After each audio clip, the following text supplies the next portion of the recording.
Okay, Assalamualaikum warahmatullahi taala wabarakatuh. Dan selamat pagi kepada semua. Salam Jumaat, salam penghulu hari pada minggu ini. Esok dah Sabtu kita dah macam minggu. Okay, so Assalamualaikum lagi. Dan selamat pagi, salam sejahtera kepada semua penonton, semua yang bakal menonton video live kami dari Future Integrative Homeopathy Center yang kami sekarang bersiaran langsung di Kampung Sungai Udang, di pusat homeopati kami lah, Kampung Sungai Udang, Kelang, Selangor. Okey, so seperti biasa pada hari ini kita nak mulakan dengan perkenalan lagi. Nama saya Hazim. Nama saya Nik Fahmi. Kami dari Future Integrative Homeopathy Center. Kepakaran kami adalah menyelesaikan masalah kesihatan anda menggunakan ataupun cost efektif, mampu milik secara semula jadi, secara alami menggunakan perubatan homeopati. So bagi mereka yang masih lagi tidak tahu apa itu homeopati, boleh scroll di Facebook kami dan juga bolehlah baca-baca sedikit pembacaan yang kami sediakan untuk anda untuk lebih faham ataupun lebih tahu tentang homeopati itu sendiri. Dan juga sekiranya anda mahu tahu lebih lanjut, boleh tekan di link yang kami akan bagi nanti, dan juga boleh PM di Facebook ataupun Instagram. So kita akan bantu ataupun jawab soalan anda dengan secepat yang mungkin. So hari ini bersama kami lagi untuk dalam segmen Daily Homeopathy Talk with FIHC. Itu nama kita punya pusat homeopati lah. Okay, so hari ini kita membawakan topik yang baru, iaitu something yang ramai orang ada sekarang, dan juga memang benda ni selalu ada dan juga orang mencari-cari jalan penyelesaiannya. Apa dia tu? Iaitu resdung, ataupun nama lain dia adalah sinusitis. So seperti biasa dalam rancangan kesihatan ni kita kena tahu dulu apa itu sinusitis atau resdung tu sendiri. Okey, boleh tak Nik cerita sikit apa itu sinusitis atau resdung ni? Alright. Oh, semangat hari ni. Thank you, Azim. Okey, sinusitis ataupun rhinosinusitis ataupun kita kenal sebagai resdung. Yang ni memang boleh katakan semua orang ada masalah sini. Semua orang ada masalah gini, which is especially dalam kalangan kanak-kanak, dalam kalangan remaja. Memang boleh katakan semua orang ada masalah resdung. Which is that resdung ni sampai ke tahap dia jadi macam itu ialah part of their life. Sebahagian daripada hidup mereka.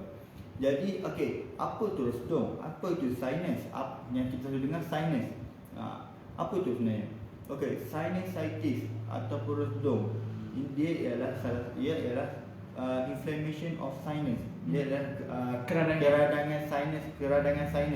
Sinus tu apa? Sinus tu ialah bahagian lubang dekat kawasan hidung kita ni. Rongga di kita punya hidung kita ni. Di kita punya saluran pernafasan sini. Jadi bila ada keradangan di sini, jadi muncullah simptom-simptom yang kita selalu dapat, especially orang yang ada resdung ni. Apa yang orang ada resdung selalunya ada? First, selalunya hidung sumbat. Yang kedua, hidung gatal. Yang ketiga, hidung berair. Yang keempat, kadang-kadang dia selalu bersih pada waktu pagi. Yang kelima, kadang-kadang tekak dia rasa macam ada kahak dalam tu. Dan juga dia rasa macam tak boleh bau. Dia macam bau dia tak boleh nak kuat sangat macam orang lain. Itu resdung. Bila dengar macam tak ada bau ni, orang fikir macam COVID lah pula. Tak, ini memang yang selalunya ada dalam orang yang ada masalah resdung ni, atau ada orang masalah sinusitis. Dan yang tadi saya mention rhinosinusitis tu benda apa pula? Dia interlink juga dengan sinusitis. Mana kata dia punya sinus ada keradangan dengan dia punya hidung which tak dekat kawasan hidung pun ada keradangan. Selalunya bersambung benda ni. Rhinosinusitis. Ini yang boleh katakan semua orang pun ada juga dua-dua benda ni. Dia jadi rhinitis ataupun sinusitis. Benda dua ni masih selalu ada. Jadi apa lagi simptom yang orang yang resdung ni ada? Okey, macam tadi saya mention tadi semua tu. Ada lagi satu, ada makanan yang dia boleh makan, ada yang tak boleh makan. Which is that memang bergantung pada setiap orang masing-masing. Dan apa lagi yang diorang ada, dan diorang akan rasa macam gatal kat muka ni, ataupun dia panggil hama, rasa macam ada benda kat muka ni. Padahal tak ada apa pun. Memang selalu ada orang yang ada sedung ni, dia akan rasa macam hidung ni macam ada macam rasa bulu-bulu kat hidung ni. Dia rasa macam dia tonyong-tonyong berkali pun dia rasa macam ada lagi, rasa macam ada lagi. Itu orang yang ada sedung. Dan selalunya orang ada sedung ni, macam orang sedung ni selalunya disebabkan oleh keturunan, ataupun disebabkan oleh environment, ataupun disebabkan oleh masalah pemakanan, masalah harian yang dihadapi. Jadi bila benda ni selalu menjadi kebiasaan, dia akan lama kelamaan jadi resdung. Okey, yang saya mention tadi sebabkan oleh keturunan ataupun family history, genetik. Okey, dia memang benda ni selalu sebabkan genetik lah. Selalunya contoh macam mak ayah dia ada resdung, ataupun contoh macam bapa ada asma ataupun lelah, dan mak juga ada masalah resdung. Ataupun dua-dua boleh jadi macam seorang ni ada masalah eczema atau masalah kulit lain, dan juga ibu ni ada masalah resdung. Ataupun macam bapa dia ada resdung, mak tak ada apa-apa, ini anak dia ada resdung semua, dan juga yang lain lah. Itu yang selalu terjadi dalam kalangan masyarakat sekarang ni lah. So kita punya tajuk sinusitis ni, macam kat Facebook kita tulis tajuk norma orang zaman sekarang. Adakah norma? Yes. Benda tu jadi macam saya bincang tadi, jadi sebahagian daripada hidup mereka. Orang yang ada resdung, sinus semua ni, dia jadi sebahagian daripada hidup mereka. Jadi adakah benda tu dikira penyakit itu tak? Benda tu kira penyakit, tetapi sekiranya benda tu macam tidak dijaganya elok, tidak dikawal rapi, yes, benda tu akan membawa kepada complication yang lain. So macam Amir Fahmi kata, norma baru ke? So disebabkan orang kata benda ni boleh katakan masalah yang biasa, ataupun kita boleh nampak orang yang ada resdung ni ramai. So diorang ni sebenarnya dah lama dah cari cara penyelesaian dia. Macam-macam dah kita tengok. Yang saya pernah tengok sendiri adalah macam apa panggil, guna apa tu yang asap tu. Yang asap kenyang. Asap kenyang tu yang kat telinga tu. Yang letak asap macam dia keluarkan tu kan. And then apa panggil, nasal flush, yang keluarkan, ambil apa hidung, masukkan air, lepas tu keluarkan air kat sebelah sini. Yang tu lagi satu yang paling rare lah. Ada orang yang saya pernah jumpa tu, dia ada serbuk tu tau. Dia pakai besi, dia macam bentuk mata kail. Dia masukkan serbuk tu, dia masukkan satu tu kat hidung dia sebelah, and then dia tiup. Dia kasi serbuk tu masuk dekat dalam tu, and then dia lama-lama dia biarkan, dia akan keluarkan balik. Tu saya tak tahu lah dia punya cara dia tu, tapi yang tu yang pelbagai cara lah yang saya pernah nampak. Tu keberkesanan dia adalah berlainan, dan juga dia punya apa panggil, kepastian benda tu sendiri tu berbeza-beza. So dekat sini kita nak cerita macam mana homeopati boleh membantu mereka yang menghadapi masalah resdung ataupun sinusitis ni sendiri. So macam mana tu kita nak bagi tahu dekat mereka semua ni yang bahawa homeopati ni boleh membantu mereka untuk mengurangkan ataupun menyelesaikan masalah resdung mereka. Okey, baik. Homeopati basically kita merawat orang itu secara holistik, yes, ataupun secara menyeluruh. Sama juga kita merawat orang yang ada masalah resdung ni, ataupun orang selalu panggil sinus ni, kita pun merawat secara begitu juga. Jadi okey, apa yang penting sekali, apa matlamat homeopati dalam merawat orang ada resdung ni? Yang pertama, sekiranya orang tu ada orang tu macam baru lagi ada masalah sinus ni, which is kita panggil acute sinusitis, ataupun resdung yang begitu baru lagi lah. So apa kita yang matlamat ni adalah kita nak sembuhkan orang itu, ataupun kita nak manage orang tu bagi dia okey, which is that macam saya mention tadi. Okey, sinusitis disebab dia adalah keradangan rongga di kita punya kawasan hidung ni. Untuk acute, jadi apa yang matlamat kita nak redakan dia punya keradangan tu, which is that bila kita redakan keradangan tu, and then baru kita dapat kurangkan dia punya, which is that dia punya sesama, dia punya hidung berair, hidung gatal, hidung sumbat. Jadi itu kita punya matlamat kita dah acute ialah kita nak cut yang tu. Tapi sebelum kita nak cut yang tu dulu, kita kena tahu apa punca yang menyebabkan acute sinusitis tu terjadi. sekiranya ada disebabkan oleh dia makan something, ataupun disebabkan dia kena cuaca ke, kena hujan ke, ataupun perubahan cuaca ke, okey, yang tu kita ada ubat tu. Bila kita tahu punca dia, kita rawat. Dia umpama macam bila kita tahu akar umbi dia, kita tarik, kita buang. Itulah homeopathy function, cara dia. Tetapi macam mana pula homeopathy nak merawat chronic sinusitis ni, which is that dia ada resdung yang dah lama. Dia ada resdung disebabkan keturunan. Yang ni memang selalu kita jumpa lah, which is that orang ni dia ada resdung. Okey, dia bagi kecil, dia tak, ataupun dia tak perasan dia sendiri ada resdung. Yang ni memang selalu kita jumpa. Kadang-kadang orang tu tak perasan yang dia ada resdung, ataupun mungkin resdung ni kita dibahasakan sinusitis dan juga rhinosinusitis. Kita dibahasakan itu. Selalunya orang tak perasan ni. Dia menganggap contoh macam hidung gatal, hidung sumbat ataupun kurang bau itu perkara yang biasa. Sebenarnya itu adalah resdung. Ataupun mungkin selain daripada tu. Tetapi apa yang penting sekali ialah dia ada masalah, which is dekat dia punya pernafasan, which is dekat dia punya saluran pernafasan ni ada masalah. Jadi bila ada masalah, kita kena rawat. Jadi sekiranya kita tidak merawat dengan segera, yes, complication ni akan jadi macam-macam. Complication ni, sebelum saya nak minta management ni, complication dia, which is that bila keradangan tu berlaku lama kelamaan, jadi kita punya risiko kita untuk mendapat infection tinggi. Jadi bila risiko untuk dapat infection tinggi, jadi complication ni akan membawa kepada contoh dia jadi kita panggil upper respiratory tract, which is that kita punya ni akan jadi jangkitan lah.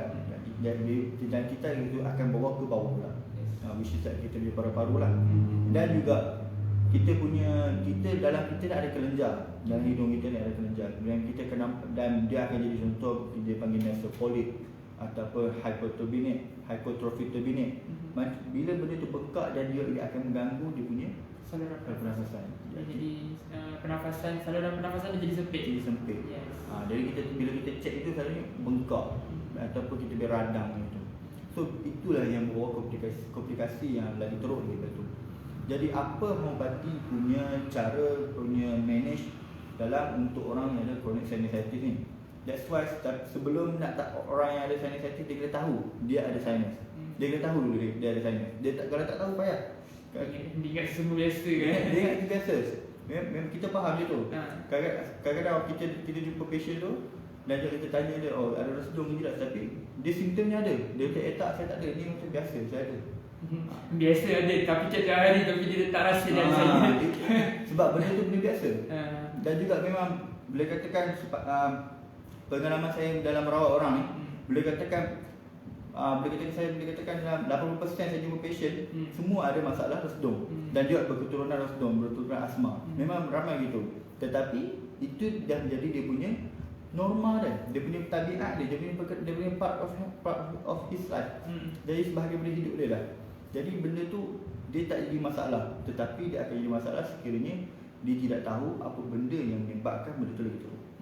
Jadi apa mengobati punya cara tu dia bunga banyak sangat bunga. Cakap pasal yang bersin pagi tu kan, saya teringat di satu pengalaman lah.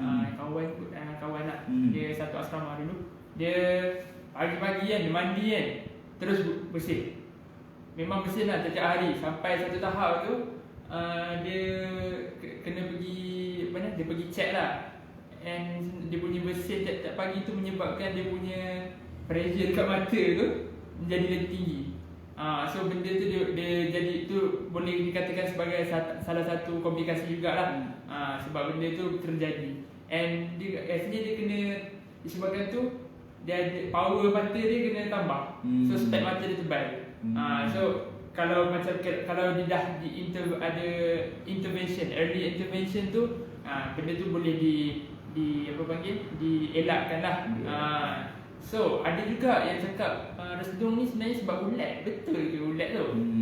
Sebenarnya benda ni dah pakar perubatan sendiri, ENT, pakar ear, nose, throat sendiri dah bongkarkan mitos ni. Sebenarnya dia adalah bukan ulat sebenarnya. Tu berkemungkinan ulat yang ada tu setelah sinusitis ni ataupun resdung ni tak dirawat dengan segera. So bila macam Muhammad Fahmi cakap tadi, benda tu adalah keradangan. Keradangan ada dekat panggil, dekat saluran sinus kita lah, saluran pernafasan kita. And then bila ada keradangan, benda tu jadi tempat mudah untuk membiaknya bakteria ataupun foreign body, foreign particle untuk membiak dalam tu. So benda yang dalam sinus kita tu dia buat sarang lah.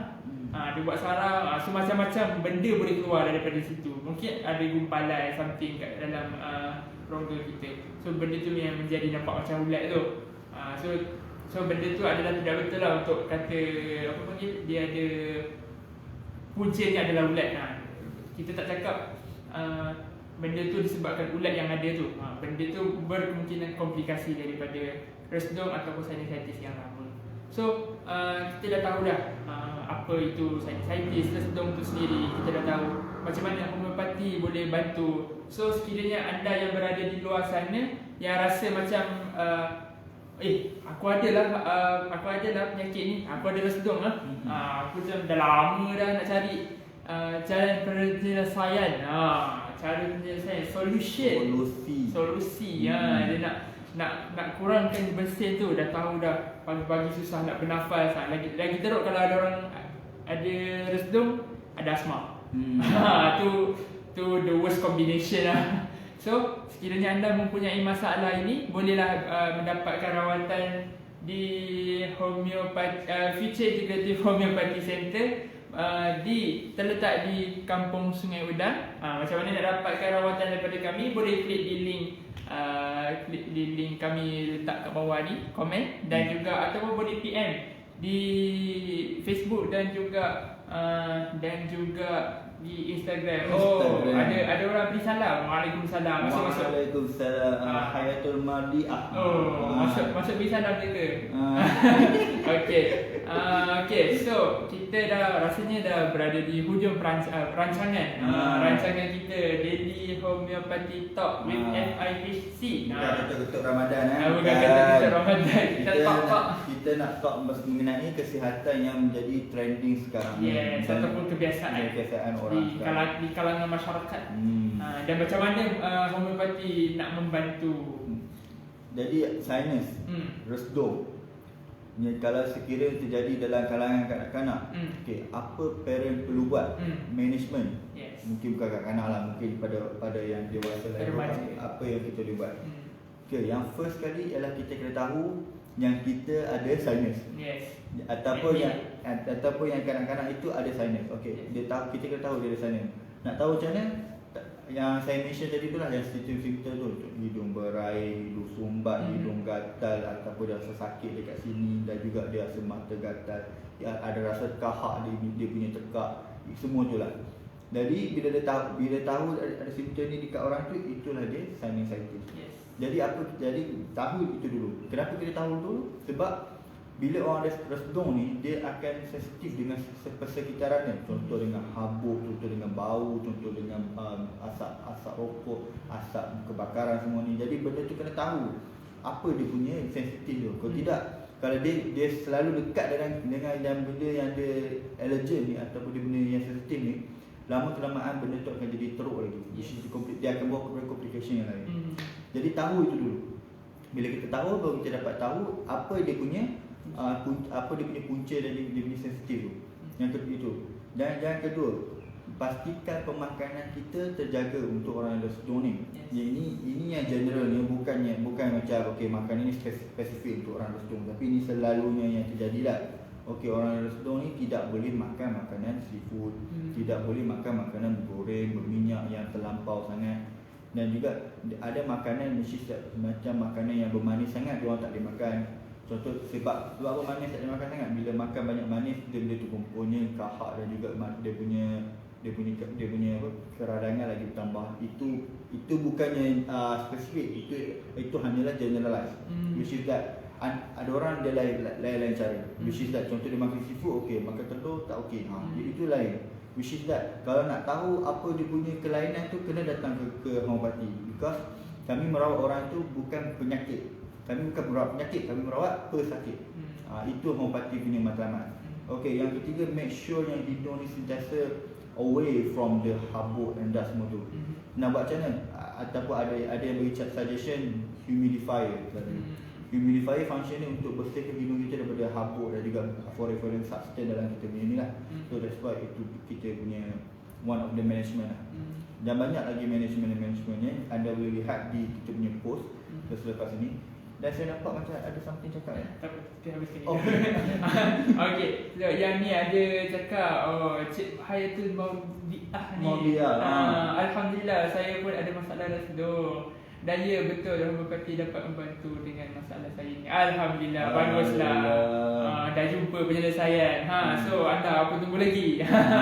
Oi, iklan betul ni. Anda apa tunggu lagi? Boleh dapatkan pusat homeopati yang berdekatan. Lagi-lagi penduduk ataupun yang berada di sekitar Kampung Sungai Udang. Kelang. Sama ada Kampung Sungai Udang ke, Teluk Ulai ke, Teluk Gadung ke, bolehlah datang di sini. Macam mana boleh buat apa panggil? Temu janji, appointment. Buat appointment dulu baru boleh datang. Jangan datang suka-suka. Suka-suka boleh. Suka-suka boleh, tapi kena beritahu lah dulu supaya kami boleh lebih bersedia menerima anda dengan keadaan yang kondusif dan persekitaran yang selesa. Okey, so ada lagi satu nak cakap pasal yang macam saya cakap tadi, yang ada orang yang cuba buat nasal flush tu ataupun yang guna asap tu. Benda tu okey, mungkin berkesan, tapi dia hanya memberikan anda kelegaan yang seketika ataupun temporary relief. Biasanya orang yang pakai nasal flush ni dia akan sekejap je, like 1 day, 2 days or few hours, but then dia akan datang balik sebab kita tak rawat punca dia. Kita hanya rawat simptom sahaja. Bukan kita benda tu. Okay, so insyaAllah kita bertemu lagi pada esok hari. Sebenarnya hari ni kita buat awal. Ada sebab dia So insyaAllah kita jumpa lagi pada jam yang biasa, insyaAllah 11.30 dengan topik yang berlainan. Topik yang berlainan dengan hari yang berlainan. Muka yang sama. Okey, insyaAllah. Sekiranya ada cadangan ataupun ada soalan, boleh tanya di situ, boleh tanya di link situ. Dan juga sekiranya di Insta pun ada soalan, boleh tanya di kita punya boleh kita tanya mana? DM, direct message. Ni DM, ni PM, personal message. Okey, insyaAllah kita jumpa lagi pada minggu esok ni. Esok kita jumpa esok. Okey, insyaAllah. Assalamualaikum warahmatullahi wabarakatuh. Semoga perkongsian kami memberi manfaat kepada anda. Sebarkan kepada orang lain. InsyaAllah kita jumpa lagi esok. Bye bye.